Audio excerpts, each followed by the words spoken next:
Hello or welcome back to my channel. If you haven't watched the previous video on my channel, just know that my Wi-Fi currently sucks right now and now I can't stream. So I'm just going to be recording all of my gameplay and just editing them and uploading them on my YouTube channel. So yes, this YouTube channel isn't going anywhere for anyone who watches my VODs. Anyway, we're gonna start off with the Arches side stories. Now, the complete playlist of Arches, because I played the entirety of it, will be in the link in the description below. It's also in the playlist section of my channel, so go ahead and check those out. But yes, I played the entirety of Arches, but I haven't played the side stories yet. And I know there are two. So, yeah.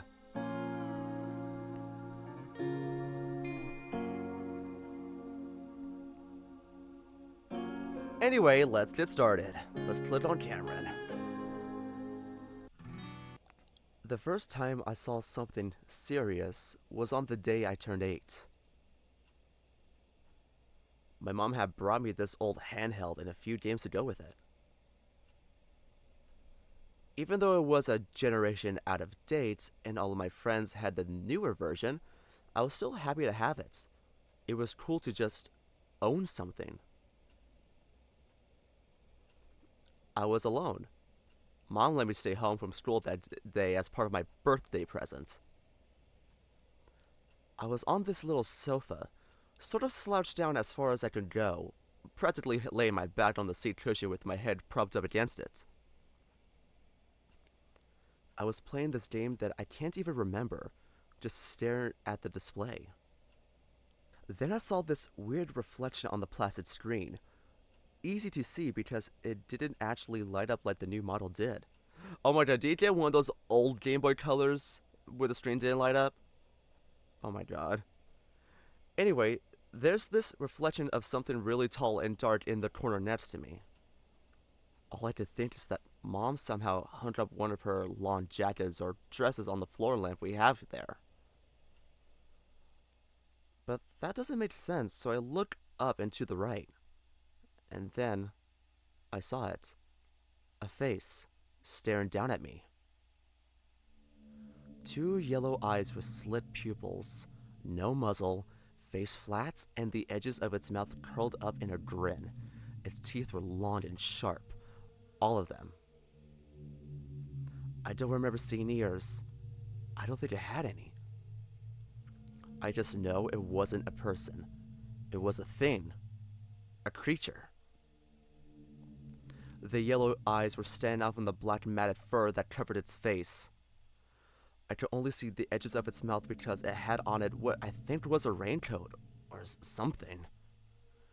There was this big collar that was turned up and covered the lower half of its face. And it was tall. Its shoulders and the back of its head and neck were up against the ceiling.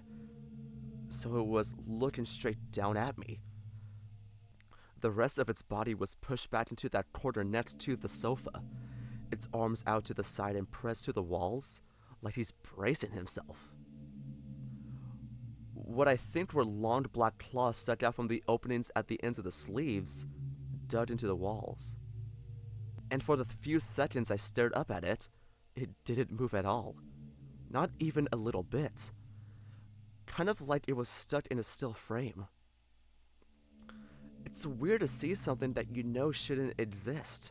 Like, there's this extra moment where your brain absorbs what it's seeing.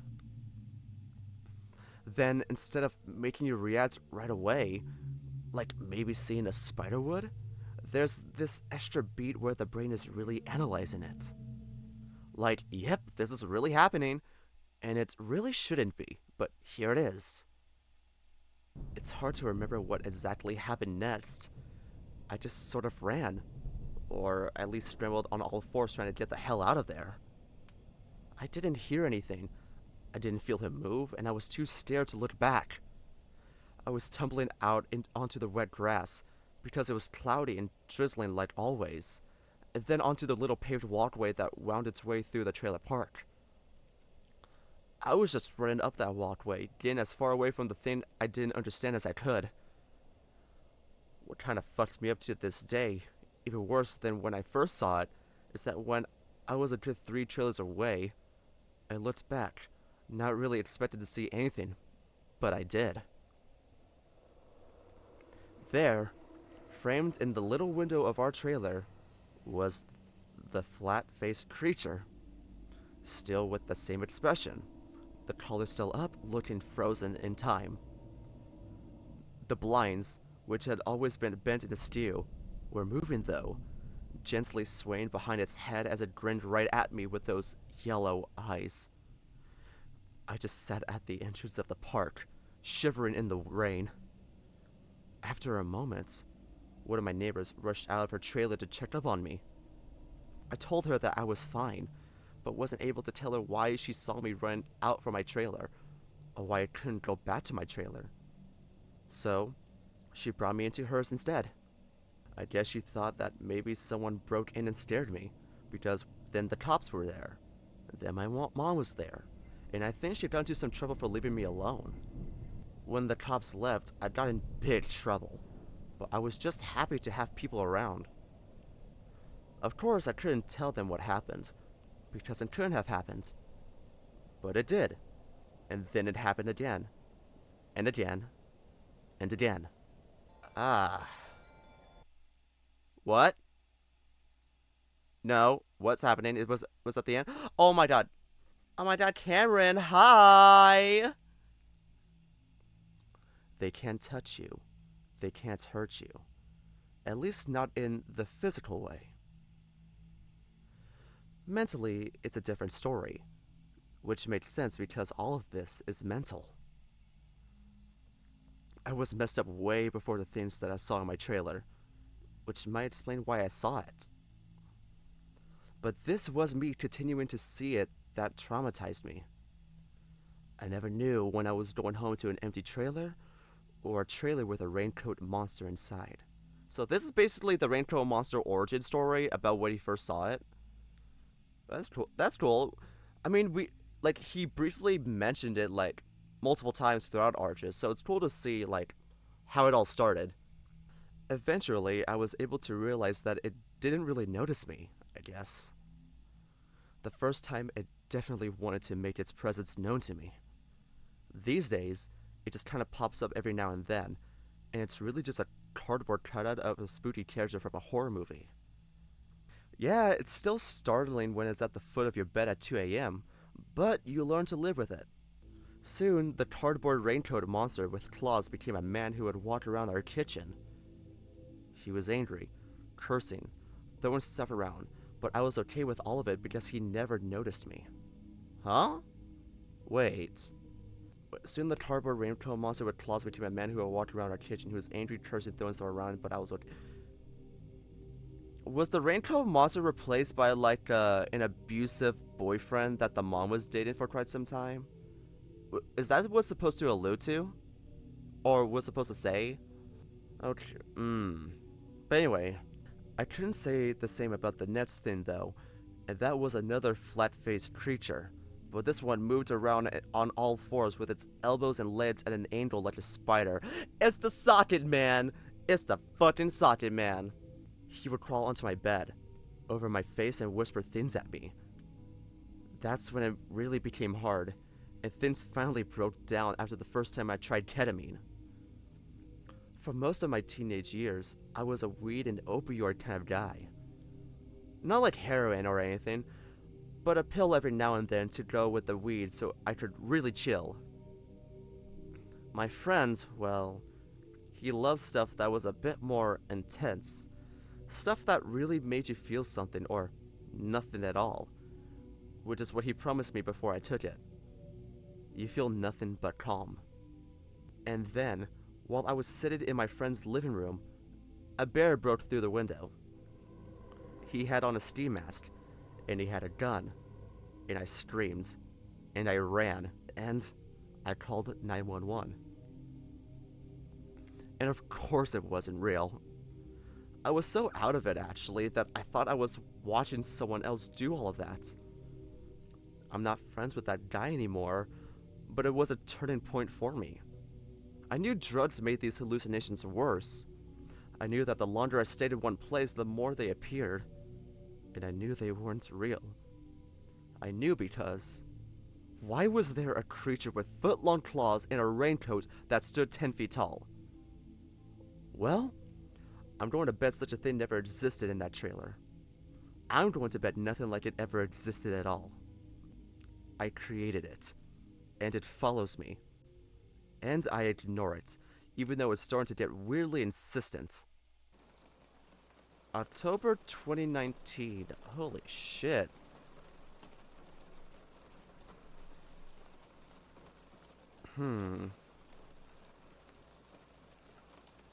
Oh! Whoa, whoa, whoa, whoa, whoa, whoa, whoa, whoa, what the hell was I seeing? We're getting spicy in here, are we? Oh, fuck. Anyway, hold on. Oh, God. Hold on. Ah! Ah! I'm getting some water for this. Shit. Something's happening in the car. Listen, car sit sounds really uncomfortable. I don't know how people do it. Anyway. You alright, babe? Dev somehow already has his shirt off. Little eater, huh? I don't answer the question as I slide my shirt over my head and immediately Dev's paws go to feeling out my sides. He's a little buzzed, so I don't think this is really going anywhere. We just wanted to get away from the party. We wandered around the little forest next to the house. Dev was looking for orbs or something. It started raining, so we ran to the car and decided to wait for Jason to come out so we could leave. Jason? Did the game mention Jason before? I know Arturo, but I don't remember a Jason. Anyway, hopefully soon because this thing stands outside the window. Oh. Pervert! It's aware of us. I don't like that, even to this day. Is there someone out there or something? Dev looks behind us, right at the creature, and a chill runs down my back as he stares face to face with it. It's grinning at him with its sharp teeth and stooped over deeply because it's too tall. But as usual, Dev doesn't react. That's because he's normal. Are you seeing things again, Cam? Just because you told me it stopped doesn't mean it might not come back. You'd really like that, wouldn't you? Nope, things are ghost-free. Well, whatever you think they are you seeing things again? I sighed deeply. I mean, it never goes away. It's just better sometimes compared to other times. Dev rubs his bare arm, his big chest heaving, then shuddering as I run my paws up his pecs, squeezing them. I don't want to get you upset, but... I close my eyes, waiting to be upset. He already knows I don't like him treating me like I'm some psychic. Okay, so this takes place before the events of Arches. Got it. I'm just a stupid kid that sees horrible, useless things. But would you at least tell me if you see something that might be important to me? Lupita! I blink, thinking, then realize what, or rather, who he's talking about. Oh! Well, yeah, of course I would. It's just that I don't really see people. Just things. And not good things. Dev has gone a bit quiet as I rub down his stomach, playing with the fur and the thick layers that come naturally to bears. Something that I like. I feel weird doing this while waiting for our friend. I mean, it's our car, but we're both 25 and acting like it just can't wait. We gotta do this before we go home. Usually Dev just likes to be intimate like this, where he can just feel me. But he only grunts as I tentatively open his fly. He doesn't stop me, so I keep going. Well, you know I was supposed to visit Echo today, but Larry had some problems, or whatever. So now we're at this shitty party, and it's gonna be months before I have a chance again. I shrugged, wanted to keep the conversation light. I've seen worse. Parties, I mean. Next time I'm not bringing Larry. It's just gonna be me and whoever else wants to go. I nod for him to go on. Dev sighs in a frustrated way that has his chest expanded against me again. He pulls my paws from his crotch and he holds me, just pressing our bodies together. Obviously I want you to go, but I don't want you to feel like some kind of tool or something I'm just using. I think it could be a good experience for all of us. I stare back at him. Didn't like 10 people die or something? Well, not that, but how things will change if we see something. And what does that mean? That there's something more. There's somewhere to go after we die. I think hard, trying to choose my words carefully. But how do we know that? Seeing something doesn't really mean anything. I've learned that over time. Just... Dev sighs. Not really annoyed, just tired. Probably having a hard time thinking straight on the alcohol.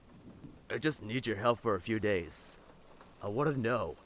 I need to know where she is. Nowhere. She's dead, so she's nowhere. I'm sorry. I don't want to do this. It's such a bad idea, but this is important for Dev. It always has been. So now that he's finally asking me to go, I could only say... Oh... Of course. He grins and lets out a breath, like he's relieved. I had no idea he was this tense about it. Though I guess my reactions to previous comments about the town told him I wasn't exactly a fan of going. But I can stand a few days of discomfort if Dev finds his answer, which I really hope he does. Thank you. No problem, man. I tried not to jump, because just as I said that, for the first time in my life, I see cardboard creature move. Shouldn't there be a "the" in that? Let's see. I try not to jump because just as I said that, for the first time in my life, I see the cardboard creature move. Yeah, there should be a "the." Lightning! And that's when Argus happens, and y'all are mentally fucked up. Ugh. This... Knowing the events of what happened before... Ugh. For a second I thought we were about to get some not safe for work material on this video. But considering it's a video and not a VOD, and I'm not streaming this, I can easily just blur it out and everything. That also is a reminder that this is a sign for y'all to know that I can technically play non-safe for work visual novels now. I could just easily blur it out. So if you guys have any recommendations, put them down in the comments below. But anyway, now it's time for Devin's turn. Oof. Let's see what his deal is. Oh dear, it's the moon. I'm getting some water for this because... Oh god, no, we're not going back to that fucking cave. Fuck this. No! Oh god, I think I have a feeling what this is. Oh no, is this gonna be the alternate timeline where Cameron dies? Oh god, oh god, oh god, oh god, oh god, oh god, oh god, oh god, I don't want to go through this again. I don't want to go through this again. Fuck this noise. Oh my god. Ooh. I can do this, I can do this, I can do this, I can do this, I can do this. Okay. I did this once, I can do it again. Honey, whatever happens, just play dead, okay? No matter what. No. Yep, I was right. This is the alternate timeline. Why would you show me this? Why would you show me this? This is cruel and unusual punishment. Cameron, March 2024. I'm not here for this. Honestly, I wish chat was here. So I guess we're gonna read this in Dev's voice. Oh god. Echoes aren't hard to find. They're everywhere, but some are worse than others. And Cameron knows which ones need taken care of the most. Devin! A flash of light, one I've gotten used to seeing, explodes behind my eyelids, along with an explosion of pain in my face ahead. Devin! Shit! A dull, blunt thud resonates through my stomach, and a familiar ache seems to hollow it out completely, setting all the breath I have held inside blasting out in a reasoned groan. Then, the familiar thump of bone on pavement as my legs seem to turn to jelly, and I go down to my knees, head bowed, gasping for breath. Next time you're dead, you fucking creep. Watch out! One of my paws folded under my stomach as it gripped at my gut, reaches for the grip of my pistol strapped to my waist. I look up and see a scruffy-looking raccoon, the mask of his facial fur barely visible in the soft yellow glow of the streetlights. He's got his foot drawn back, and looks about ready to kick me again while I'm down, but his buddy, a squat, muscular rat, probably the last two who hit me last, holds it back. I hear sirens, man, let's go! The raccoon looks back down at me, almost like he thinks I'm the one that called the cops. But he moves on, spitting on me as he goes. I lower my head even more as I hear them scurry off towards an area behind the warehouse they've been beating me up against. Now I'm left alone in the patchily lit parking lot, with the already faint sirens fading away into silence. Well, I'm physically alone. Are you okay, Devin? Cameron's voice comes through again, and as I could tell, he's trying to hold back from sounding panicked. I'm fine, babe. Don't worry. Just need a minute. I send him reassuring thoughts, even while my face comes to rest on the rough gravel and asphalt of the lot, feeling myself drool into it. Cameron goes quiet after that, realizing there's not much he can do except to wait. A few minutes later, I grunt and make my way to my feet before looking back one last time. The men had already left to their car. The sounds of the roaring engine faded into the night. The warehouse, though, sits still and silent, gently illuminated by the surrounding streetlights. From one of the top windows I see it. Probably standing on the grated metal flooring, I see it watching me with its red glowing eyes. Is he seeing the raincoat monster too? This kitchen brings back so many memories, none of which are good. The scruffy raccoon's punch got me good. Right over the left eye. I can already feel it starting to swell closed and I head for the medicine cabinet. I swallow down 4 ibuprofen and a Tylenol for the throbbing ache that's already established itself firmly in my brain. You're gonna want to eat something with that, Dev. Okay, is it just me, or am I the only one who can take ibuprofen without eating anything and be fine? Like, is that just me? Or can anyone else do that? Let me know in the comments. Cameron's feelings of gentle reproach are barely contained under the veil that he's trying to hide them under, and he finally blurts out his concern. He's right, though, and even though the hollow ache in my gut makes me not want to even think about food right now, I grab a piece of bread and force it down in a few bites. Veil. Another term we come up with to describe something we don't understand. In this case, it's just the sense or feeling that we both get when hiding thoughts or feelings from the other. It's like a mental shield, always up and rigid, but ready to come down if you let it. It sounds bad, but when someone's living in your head 24/7, you need some privacy, and so we automatically hide behind our veils most of the time. It's not like I prefer silence, though. Cameron's thought voice is quiet and gentle, but especially now that he's trying not to upset me, which he shouldn't have to be doing. I'd fucked up bad this time. Caught and got my ass kicked. I've been staking that spot out for weeks, Cameron having noticed an echo in the upper windows of a random warehouse in the city's industrial park district. One that was, for whatever reason, really strong. From what I was able to gather, they were using it as a sort of something. Something definitely bad, because the few times I've gotten close to the warehouse, I'd heard faint, distant screaming. I gather enough to know for sure it's not organized crime or gang related. It's something much more strange and sinister, as it always is when it comes to echoes. I actually wasn't able to gather much except that the rat was the main source and the one that needed to be dealt with somehow. Not that it matters now. After catching me, they'll definitely be moving their base of operations. The swelling is really bad, Devin. Maybe we should try putting some ice on it? The last sentence is posed as a question, again, apparently worried about how I'll react. Yeah, I know. I grab an ice backpack from the cabinet and open the freezer before pouring several ice chunks in it. You know, I'm not mad, Cameron. You are. The tone in his voice says it all. Aww, look at the little baby. Look at this guy. He just got fucked up, but he still looks adorable. I put the cold compress on my left eye, sighing loudly. Not at you, so why are you so upset? The entire situation and how stupid it is, and I can feel how you feel no matter how many barriers I put up. You rub off on me and I can't help it. I whisk my eyes closed, thinking about all the times Cameron has described what it's like being stuck in my head.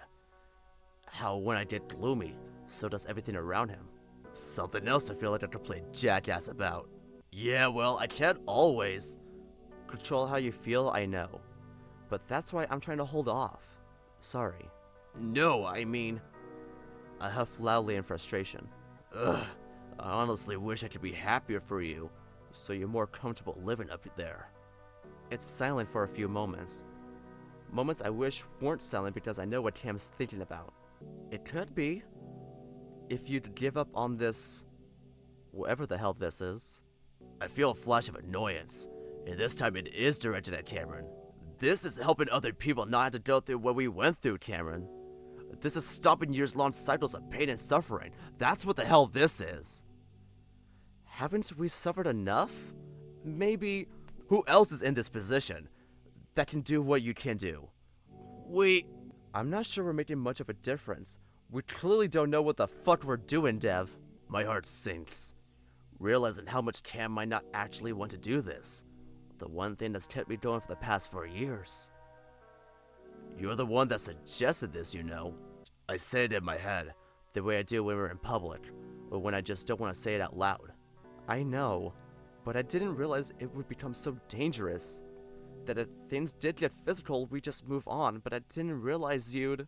Cameron searches for the right words. When you set your mind on something, it's hard to get you to change it. That's dangerous and stupid, and that fucking gun you have strapped to your hip all the time doesn't help. I need protection. Of course you do, but what if they saw it? What if you actually do have to pull it out? What then, Devin? Then I have to, Cameron. I looked down at my phone. Arturo. Shit. Honey, maybe just ignore it for now. We need to talk, he'll understand.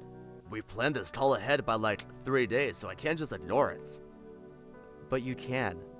He'll understand, honey. But I've already made up my mind and pick up. Honey. He doesn't use pet names that much, but when he does, I know he's really concerned and upset. His quiet, meek objection almost makes me stop. But I have to. The almost physical pull of two people who are very important to me stretching me in opposite directions.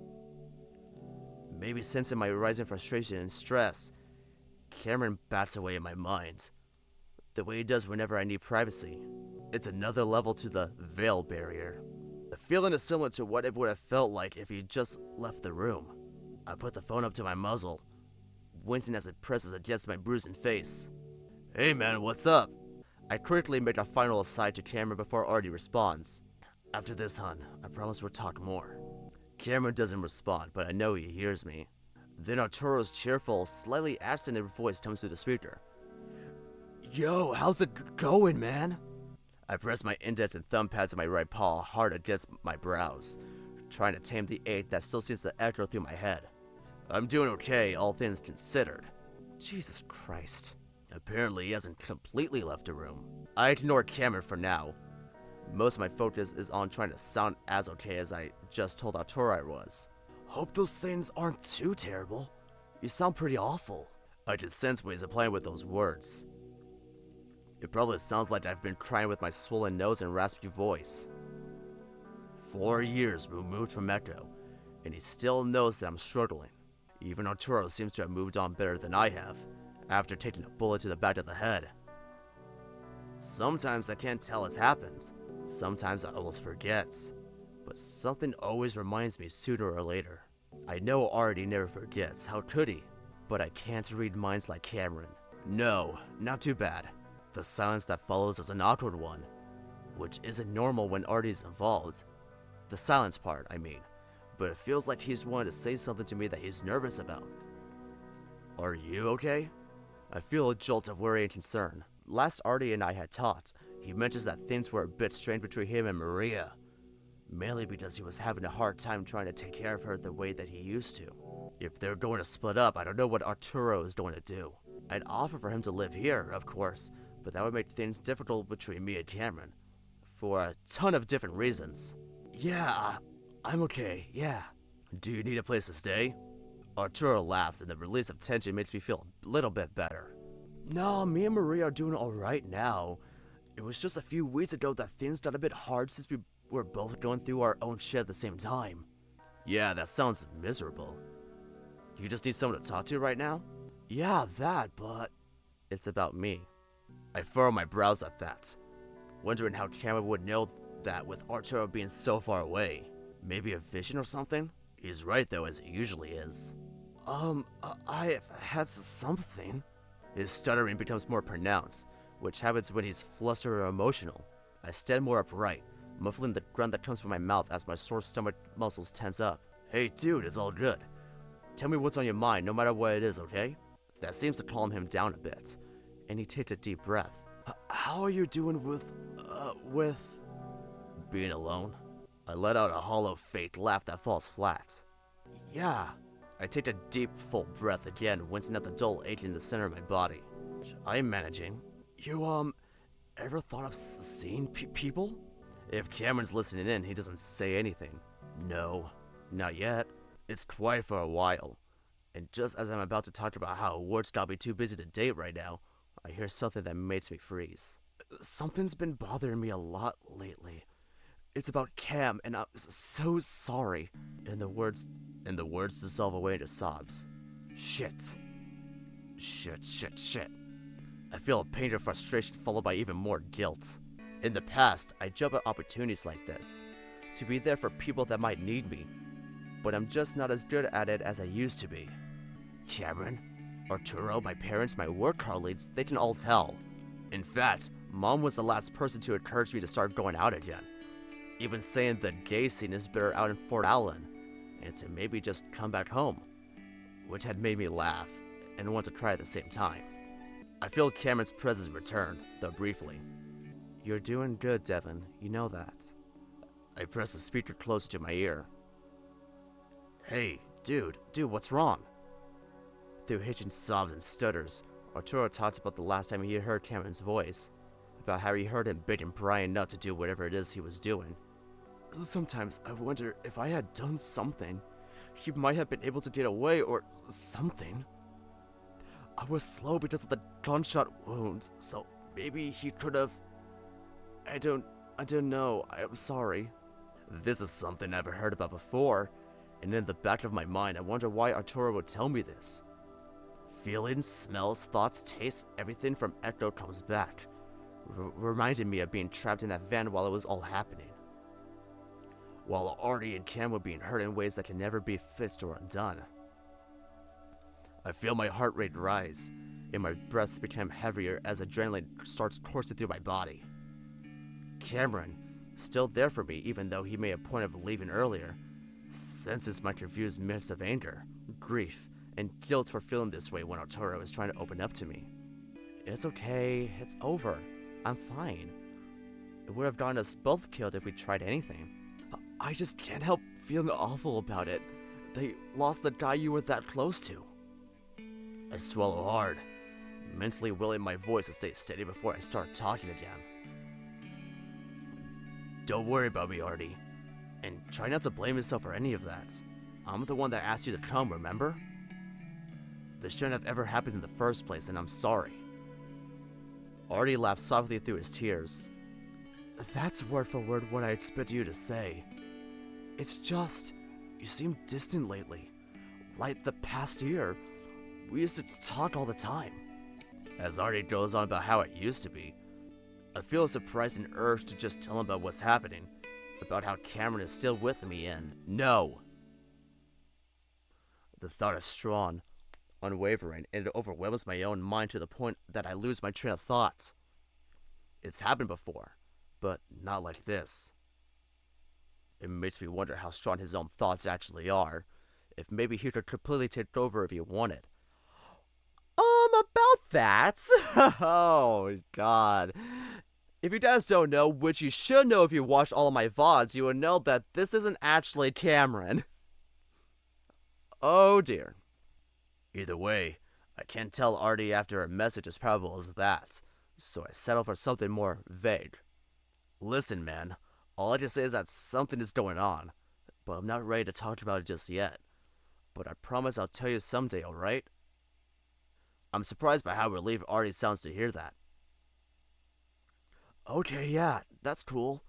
Take your time, man, and sorry for unloading like that about what happened in that town. I won't bring it up again. I just needed. I don't know. I get it. If you need to talk again, I'm here for you. Same. I was actually thinking maybe we could meet up again. Maybe go off-roading, or even try some rock crawling in your new Jeep. That makes me smile, that despite what happened to him, he still wanted to do shit that we used to. Shit that could get him killed. But if it makes him happy, you know, maybe we should. Maybe over the weekend? I feel a slight pain of jealousy, and maybe even some resentment. And it takes me by complete surprise. Sweet! Might have to be the weekend after since Maria and I have a day trip weekend thing going on. I'm confused, and then shocked when I realized those feelings came from Cameron. It takes a few good seconds before I can get my thoughts straight again. Weekend after? Sounds good to me. We talked a little bit more, but Cameron's simmering irritation becomes too much to ignore, and after a while, I'm making an excuse about needing to prepare dinner before hanging up. It's partially true, but I really only use the microwave these days. I can at least be happy knowing that Arturo is sounding way better than when we first started talking. Cameron stays silent as I actually do start to make my food, an unappetizing plastic bowl of lightly seasoned frozen vegetables. I'm still baffled at Cam's strange reaction when I was on the phone with Artie, but I know to wait for him to gather his thoughts before trying to talk to him. I subtly project the feeling of me being tired, hoping it might make the coyote take some pity on me with whatever it is that's pissing him off. He's keeping it tightly guarded though. As I open the packaging on the bowl, I think I hear something in the house, and my ears perk up for any sound, any movement. No one's here, Devin. Just being a little cautious is all, nothing wrong with that. Not usually, but paranoia can drive anyone insane. I poked some holes in the plastic wrap to vent the bowl before throwing it in the microwave and starting it. I don't have much of an appetite. My gut's still feeling queasy after getting beaten up. I gently feel around my face with a paw, finding where the swelling is most painful around my left eye. Gingerly, I applied the compress to it, a little surprised by how much it has swelled up between the fight and getting here. You were talking on the phone for over half an hour. Yeah, I know. Thanks, Cameron. So now you're mad at me? No, because I'm just trying to fucking help.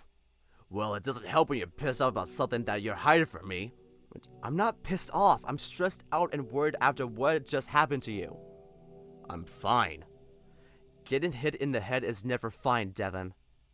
Well, it is this time. Besides, I talked about what happened with Arturo just now. Cameron sighs mentally, loudly in my head. What, that I didn't want you to talk to him so he could start treating your injuries? I'm starting to realize he's not even going to tell me what the problem is. No, about you getting mad after I considered telling Artie about our situation. Of course I got mad! I wince as Cameron's thought echoes in my head, making my headache throb even more. His next thoughts are less thunderous, under control, but still angry. Devin, I don't want people thinking you're crazy, and I especially don't want anyone knowing about what you do. You could get yourself arrested, or killed. I wonder if he's mainly implying that I could get the both of us arrested or killed, which is of course worse. But I don't let myself get distracted. Something's not right. Artie believes in this stuff. I mean, not this situation exactly, but he's really spiritual and believes in psychics and mediums. This is very different. It's not that big of a leap. Besides, what if you use your clairvoyance to show Artie that at least some of what I'm saying is true? That could be a good starting point. Devin, bringing Artie into this is only going to make things way more complicated than they already are. We can trust Artie. With that mouth of his? I bristle a bit as Cameron points out Ari's uncanny knack for saying the wrong thing at the wrong time. He doesn't fuck around with serious shit like this. But how is this even going to help us? Like I said, it'll make things so much harder if even one person knows. I'm starting to realize where this conversation is going, and I try to keep my thoughts under control, to keep them from wandering. Most of my thoughts are hidden from Cameron unless I intentionally project them out to him. But if they're strong enough, he picks up on them. This time, though, we both seem to be on the same page despite not having to read minds. It's lonely, alright? Just being able to talk to someone would make things. His next thoughts are sharp and short. You just need someone to talk to. Cameron isn't asking me, just making a deadpan statement. It almost hurts with how cold he's being. Even when he gets upset or huffy, there's still a warmness to him that always makes me feel like things are okay. But that's gone now. I'll try to remember if this has happened before. Cameron is always so nice and gentle after I've been through something rough like this. But this time, I keep these thoughts very quiet as I close my eyes in frustration. The aches in my body make things so much more agitated and distracting. Listen, Cam, if you're just jealous because I want to hang out and be closer... Jealous? I wince again. Please, Cameron, my head. I'm scared! I'm trying to look out for you because you won't even do that for yourself. Well, that's what it felt like. I felt it when Arturo was just talking about hanging out over the weekend. Fine, maybe I felt a little jealous, but it kind of fucking hurts when you realize you're not enough for your boyfriend and he has to rely on some straight guy to make him feel good. What the hell? I'm angry, but also baffled at just how nasty he's being. This isn't like Cameron at all, at least I don't think so, because it isn't Cameron! Because it isn't fucking Cameron! It isn't fucking Cameron! This hasn't ever come up before. Well, that straight guy almost lost everything trying to save us. Besides, I'm not into him like that at all. And he's definitely not into me. You know that, and you'll be there the whole time. This conversation, what we're arguing about, is also surreal. Since when did Cameron say stuff like this or even feel this way? Was this always the case? You're oversimplifying things. Making me sound like a crazy, obsessive boyfriend so you can justify doing things that are stupid and dangerous. Oh, he's trying to ooh, that's the manipulation. Ooh, not the manipulation. Is it really that stupid and dangerous considering everything else I'm doing? Just need some fucking peace and quiet tonight, please. I think that last part cleared loud in my head, and I immediately regret it. Fine. I'll give you space and you can do whatever you want. Bye, Devin. Oh, come on, Cam. I'm really tired and... The silence is immediately eerie. He must have gone far into the place he usually goes when he's angry. But right now I can't feel anything from him. I wait in silence for a while, then sigh in a way that makes it sound like I'm irritated, but it's mostly covering up the slowly simmering anxiety. I wonder how long it'll be before he decides to come back. No matter how much I try to pretend, though, I can't shake the feeling of deep emptiness. This is something I haven't felt in years. Thus, since going into those mines back in Echo almost exactly 4 years ago now. I'm alone. Wait, Cameron? Cameron, you there? The feeling of being completely alone in my head is something I haven't felt since just before I killed Brian. Cameron, can you let me know you're here at least? Just one sign and I'll leave you alone. My voice sounds hollow in the empty space.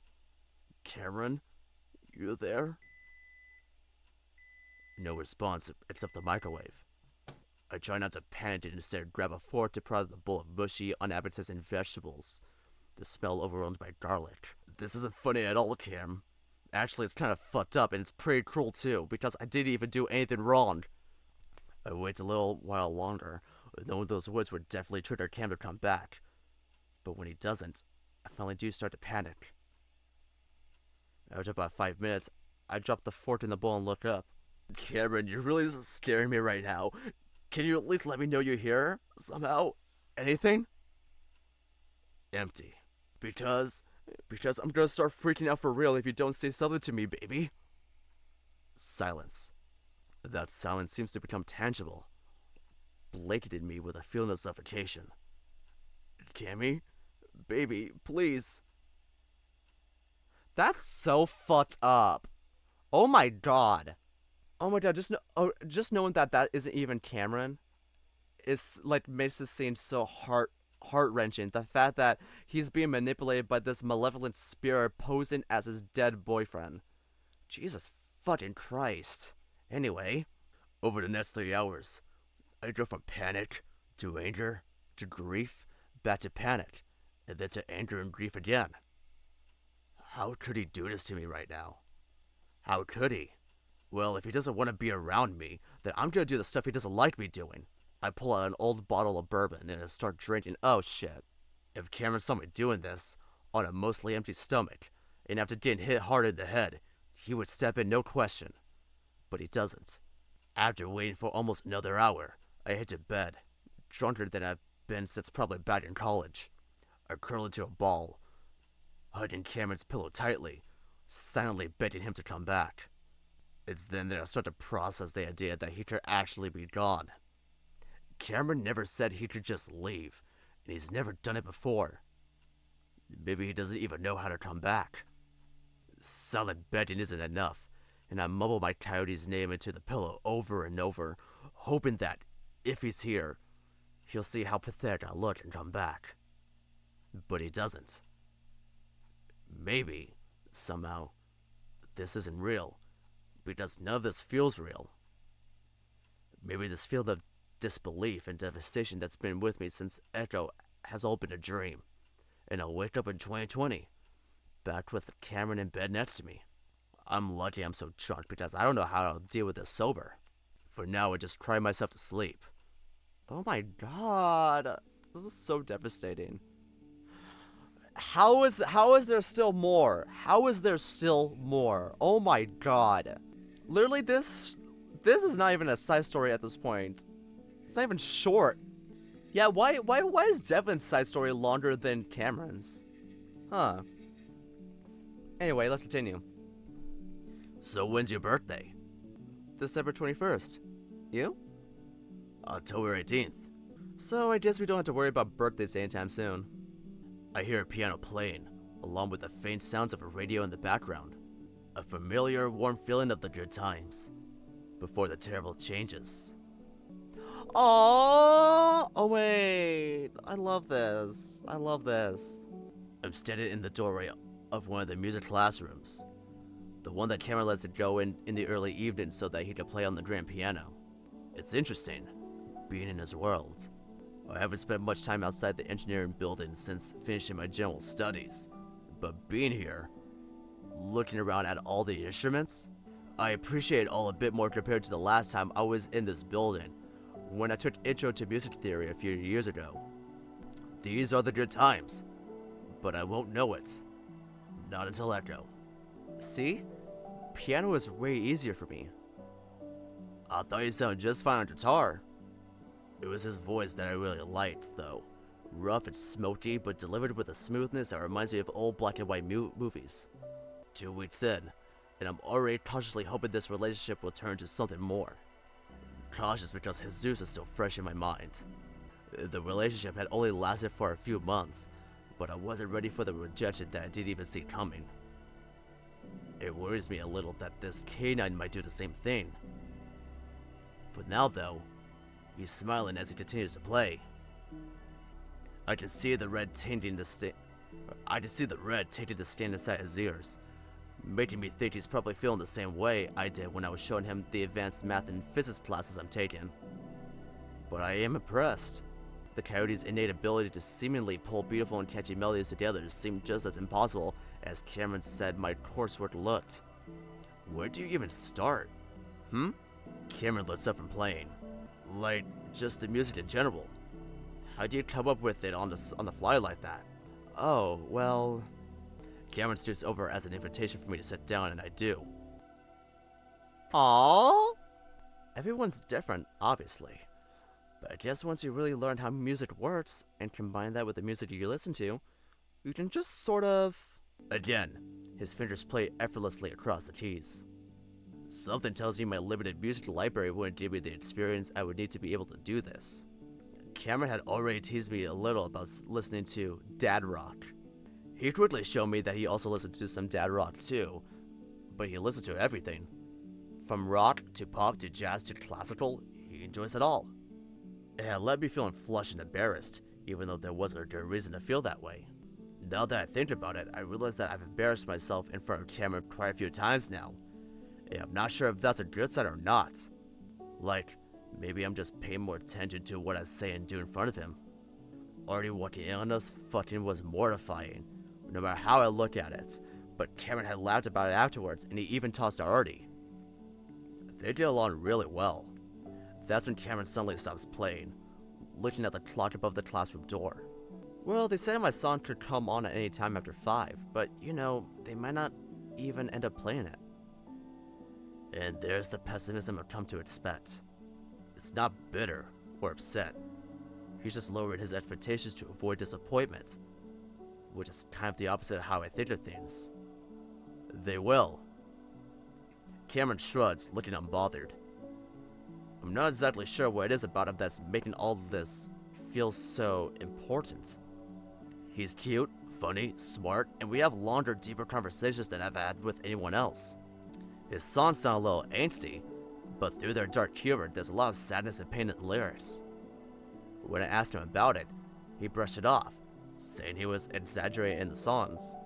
Everyone exaggerates. He's scared to tell me about his past, and that makes me a little scared too. But maybe with some time, once I figure him out more. But something is telling me that this is going to turn to something much more. And this is more than just a college fling, more than just a boyfriend. It's almost like I can see the future. Well, we can, you know. Huh? Cameron starts playing again, this time with a different, but no less gentle and pretty melody. See the future. Besides, this has already happened. What? It's me, Devin. What is happening? There's a slight laugh in his voice, one that sounds more surprised than anything. I let my mind fall back into that current, confused, traumatized, and angry mindset I seem to always be in now. But you left. I felt it. I actually don't know what happened, but I didn't like it. Everything was dark and quiet. But then you were dreaming, and now I'm here. You're back with me? I think so, yeah. I sit on the bench next to Cameron, reaching out to touch him. He's solid, and through his sweatshirt I can feel his slender frame. He's real. Oh no, it's a dream! And this fuck-ass fake Cameron is infiltrating it! Go away! Get a job! Stay away from her! We hug. We kiss? It's just like it used to be. How does this feel so real? Is this really a dream? A half-dream, I think. This has happened a few times before, like to visit you when you were dreaming, remember? Like what happened in Echo? That was more like a nightmare. This is a good dream. Cameron continues playing on the piano. I don't know. You have this beacon-like quality about you that no one else does. I think I'll always be able to find my way back. I kiss him again. Can we not go back? I want to stay here forever. Cameron laughs. We've got time, as long as we don't try to wake up too hard. We might even end up right back here again if things line up right. But what if we don't? Then we'll stay here as long as we can and not worry about it. I'm reminded of other qualities of the coyote that I love. The way he's often so stressed and full of anxiety, but then suddenly surprises me with his durability and his bravery. Especially when it comes to helping others. I just wish he remembered that more when it comes to himself. I relax a bit as the warm, late afternoon light continues to pour into the room, lighting up the shiny instruments and the dust mites that swirl around us. I can see that the campus grounds are empty and not bustling with the usual combination of after-class hangouts and studying. Next up, we have a new song from our very own Cameron Wilson, a junior here at Pueblo. The voice is faint, almost covered up by static. Called When We Had Everything. Cameron smiles at me, and I smile back. And that's the real Cameron. That's the real Cameron. Oh my god, it's the real Cameron.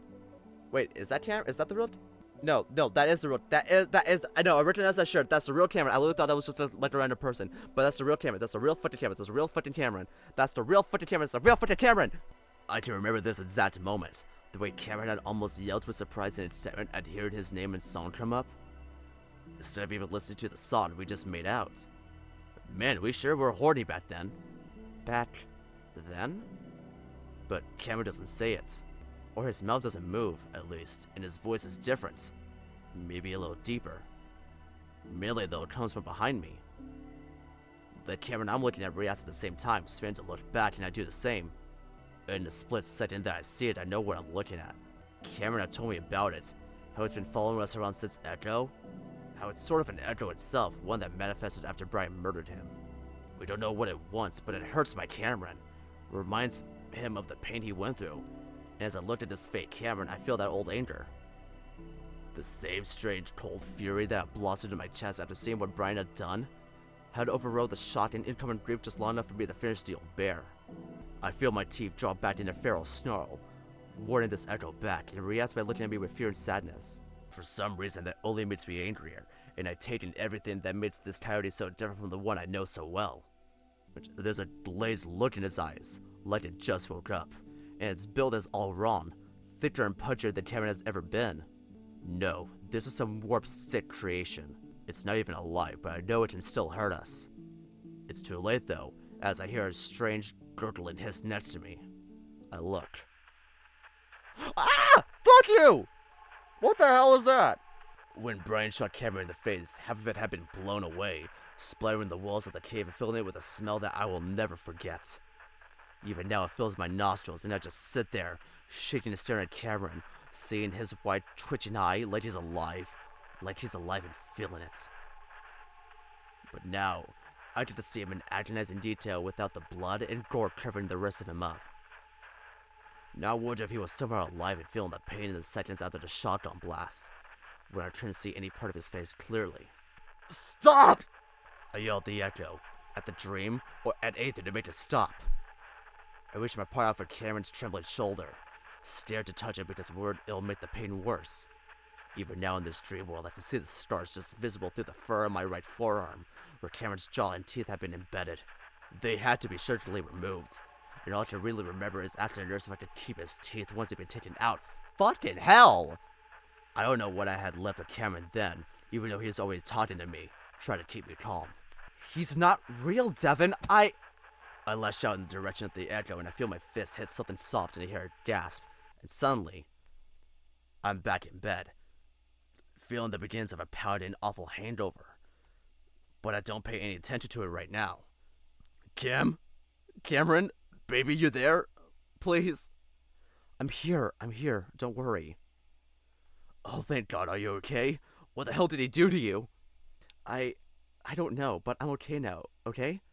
I won't leave like that ever again. Are you in pain? Not anymore.